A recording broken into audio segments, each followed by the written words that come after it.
Glorified parts pack or new collection highlight? Find out now. And with that, welcome to my review of Notre-Dame de Paris, a Lego architecture set.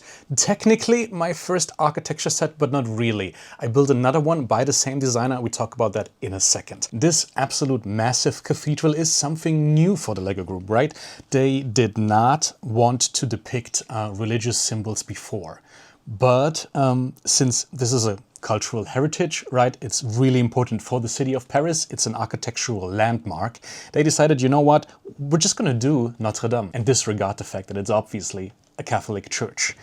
Interestingly, they did it after the fire, right? In 2019, there was a fire in parts of Notre Dame. This is a wooden spire, right? And the entire roof construction under here used to be made of wood, and that collapsed during the fire. That happened in 2019, and in 2024, they already reopened the church. The French government back then promised that within 5 years after the fire, they would rebuild and reopen Notre Dame. And then they did, which I think is insane.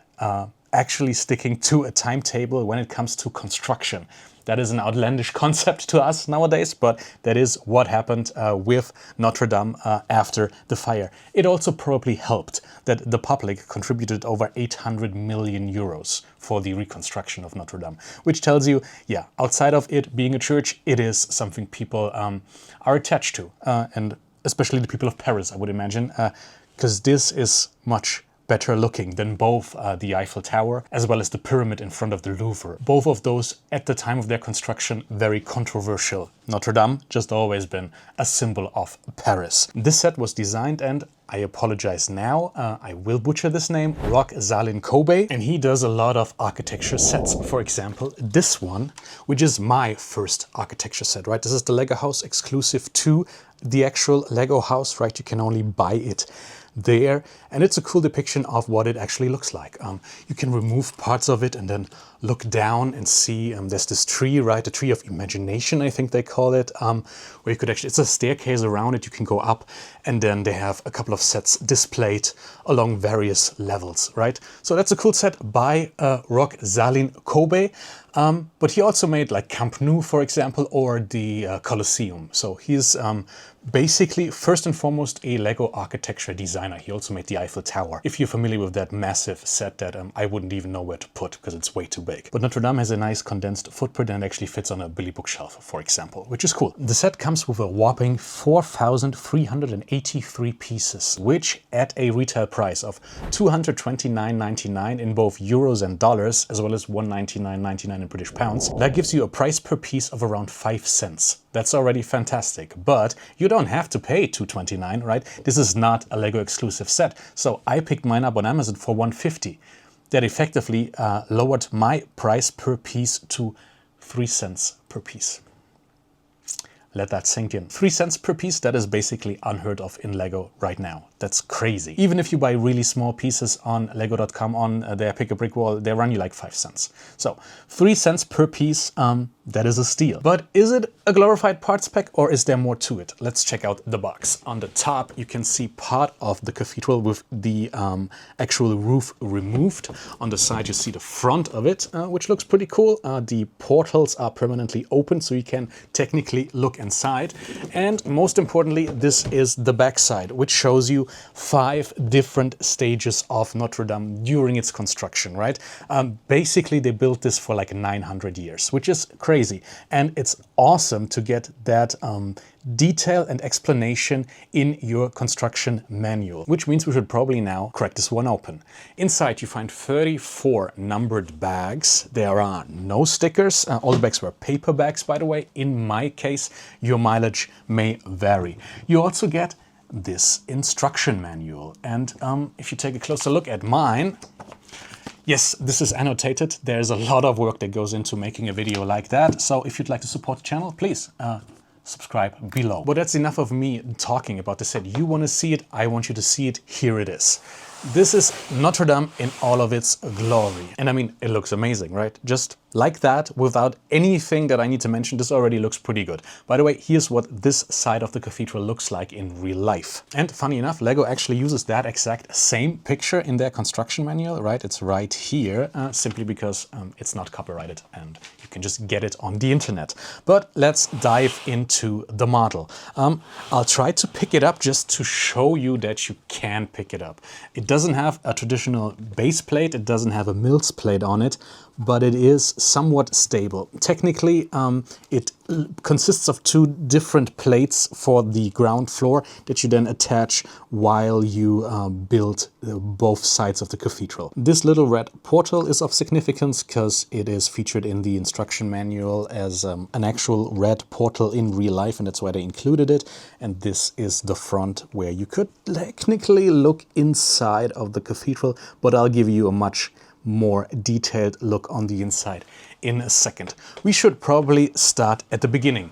From 1163 to 1182, we see the construction of the first part of Notre Dame, which was then used as an actual church. It's this part. Take a look at it. And this is now the choir of the church, right? This part. It used to be the entire church while construction was going on. So that makes sense. You start building something and you can immediately start to use it. You can probably tell that Notre Dame, like most Catholic churches, has that Roman Latin cross as a central feature of the layout. So we now have this part, which is where the fire started. Now the choir, this part is now the nave, the ship, right? Nave comes from the Latin word navis, which means ship. You still find that word in modern words like navy or naval, also in navigation, which means traveling on water in a vessel or a ship. So this part is the nave, and we see the beginning of its construction in 1182. Have a look at that.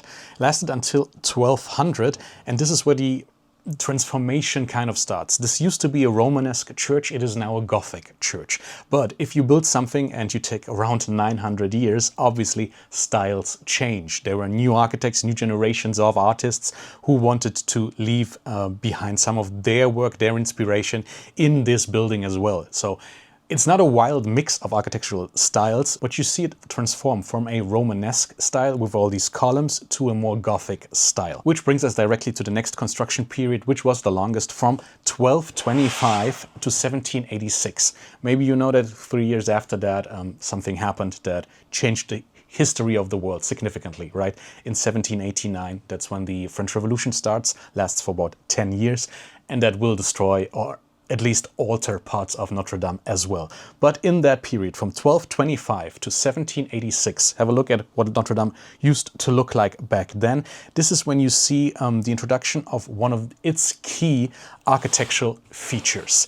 All of these, right, these are flying buttresses. This is the last of the architectural terms that we need to talk about, but I think when you design a Lego set, right, then you have to try to find the key identifying feature of a building, and maybe for Notre Dame, it's actually that. Almost all medieval buildings, or even earlier, that includes all the churches, they have something like a buttress, right? Which is just a support for the wall. But what is remarkable about Notre Dame is that it introduced something that was new to a Gothic church. At least that's what people thought for the longest time. I did some research, and basically we don't really know the construction dates of a lot of Gothic churches, so we can't be sure it was the first, but it's definitely the most famous one. I'll remove one of those flyers and then I'll show you. Right, that's basically it. That's the top part of a flying buttress. This part is the flyer. This. And what's really cool, in Notre Dame, they are hollow, right? Because they're used to transport rainwater from the roof down through this piece, which is a gargoyle. By the way, whenever you see like a monster statue on a church and there's no water feature involved, that's not a gargoyle, that's a grotesque. There's a difference. Gargoyle, the word suggests it already. Gargle, that has water involved. It's a water feature. Obviously, you can combine that, have a grotesque statue that is used as a gargoyle. But that's a flying buttress. Notre Dame is full of them, and they serve a very specific purpose. If you have a roof like that, you would traditionally need a very thick wall or a traditional buttress. A traditional buttress is a thicker stone wall that goes all the way to the ground, supporting the wall, because you have lateral forces, right, sideways forces from the roof. Flying buttresses allow you to build thin walls with lots of windows and then have that force be pushed out toward a second outer wall. This is what that is, and that's why Notre Dame looks the way it does. And it looks pretty cool if you ask me. But I must say, building all of these individual windows, that took a long time and it's very repetitive. In general, if you do not like any kind of repetitive work in your Lego projects, this is probably not for you. Notre Dame is a Lego set that has a lot of repetition. You can sometimes just turn off your brain. If you're into that, if you want that from your Lego building experience, then this is a good set. And that brings us basically to the final construction period of Notre Dame from 1789 to 1860. And this period puts the final touches on what we now know as Notre Dame. During the French Revolution, obviously parts of this building were just damaged because there was a lot going on in Paris. The bells were melted down. The spire was damaged. There was no upkeep for it. At some point they just used it as storage. But then something very significant happened in 1831, and that year sees the publication of Victor Hugo's Die Hunchback of Notre Dame, which manifested Notre Dame as a cultural landmark. And then things improved again. And that means after 1860, the church now looks like this Lego model. Obviously, then in 2019, the fire happened and things changed again. That would be the final restoration period. And I'm sure there will be more restoration periods. But let's look at the final model and I'll point something out to you that is of interest. You can see this massive spire right here, actually a wooden construction and then painted with lead paint. There's also a couple of statues. They are represented by these sand green micro figures, and they are the 12 apostles, right? There are 12 of them, and funny enough, they're all facing Paris, they're all facing outward, but one of them actually has the face of one of the architects, and this one micro figure is looking at the spire, admiring the church, and it has the face of, and I'll have to read this to you, Eugène Emmanuel Viollet-le-Duc, one of the architects of Notre Dame, and he is represented as one of those 12 statues. This Lego set has a lot of interesting part usage. I took a picture for you during one of the construction phases. Have a look at that.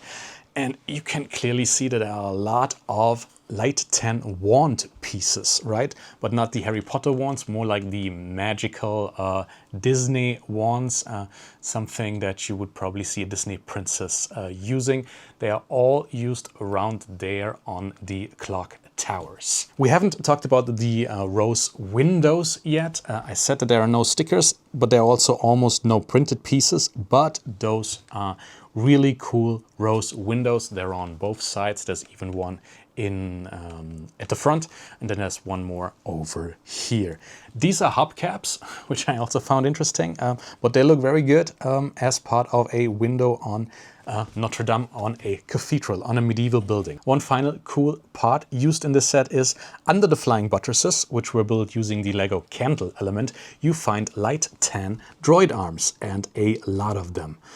I think this is a fantastic set, and I think it's more of a parts pack. I will not part mine out. I will keep it and I'll put it right behind me, and it will probably be in shot for many, many videos to come. Speaking of videos, if you like this one, please leave a thumbs up for me down below. Subscribe to the channel if you haven't. And one more thing, I uploaded something new to Patreon, so there's more exclusive content now. If you want to support me on there, link is also in the description. We have now found our first collection highlight for the next advent calendar in 2026. Until then, I wish you the best of New Year's Eves, and we'll see each other in the new year. See you then. Bye-bye. Welcome to my ant card. This is just a hangout. Yeah, I'm a crank that shit. Bro, that's so damn loud.